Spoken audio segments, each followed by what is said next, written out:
For guitar number 57, I'm going to be bending this wild set of Tiger Myrtle. Here's a little sneak peek of what it's going to look like once the sides are bent and the plates are attached. Now, as stunning as this set is, this was actually a B grade set, so I have some issues to work around here. For example, look at the grain runout on this end, and notice how half its width is figured and the other half is unfigured. The figured side may behave slightly differently than the unfigured side during the bending process.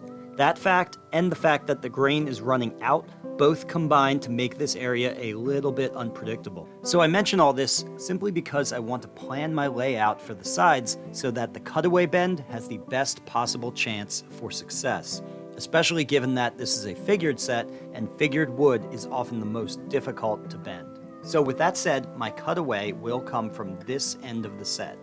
The waist bend will be around here, and the questionable area will be where the sides meet at the end wedge, where it's hardly bending at all. These aren't considerations you have to make all the time, but when dealing with difficult or figured woods, it is a good idea to be cautious. Now there's another issue here, and this is the actual reason this set was sold as a B grade, and it's these bug holes right here circled with black pencil. The good news is I still have to thickness these sides significantly, and so I'm going to thickness primarily on the face with the bug holes, which will reduce those bug holes a lot, though it probably won't eliminate them completely. And then after the body's assembled, I will simply fill whatever's left of those holes.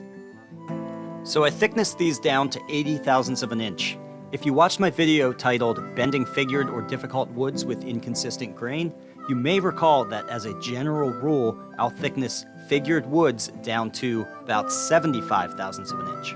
However, I was noticing as I thicknessed that even at 85 thousandths of an inch, the pliability of the wood felt pretty good. And so I'm going with my gut here that this wood will actually bend quite easily at a higher thickness. We'll see if I'm right. And also, as I mentioned in that other video, it's never a bad idea to thin out the waist area and the cutaway area just a little bit more by hand, since those are the deepest parts of the bend. Removing just an extra 5 thousandths or 10 thousandths of an inch makes all the difference.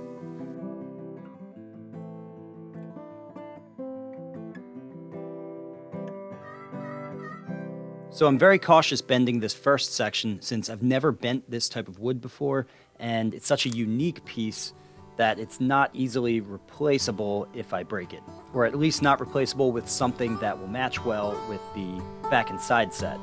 Which this is the same way I felt when I was bending this really incredible Zero Coat side set. It would have been similarly catastrophic if I broke one of the sides for this guitar simply because it would have been impossible to replace it with a new side set that complemented the back anywhere near as well as this one does. And it was actually pretty difficult to bend.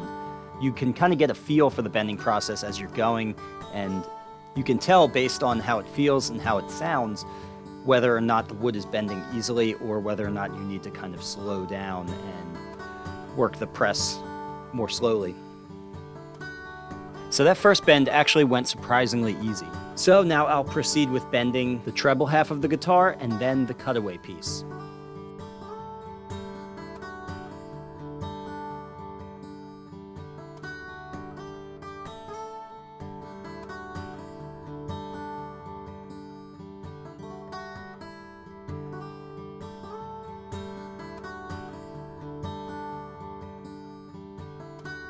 The cutaway piece is completed using a separate mold for that specific bend.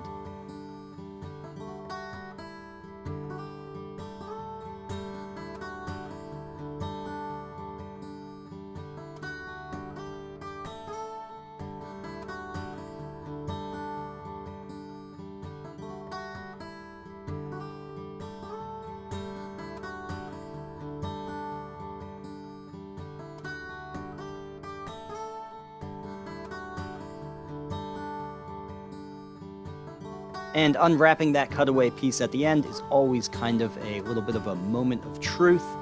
For highly figured or just highly unusual woods, there's always that little bit of a chance that you're gonna find that the piece is snapped or there's a whole bunch of compression marks. But those cases are pretty rare, and usually you get something beautiful as this. So for some closing thoughts here, I've found that Tiger Myrtle bends extremely easily, even despite its radical look and figure.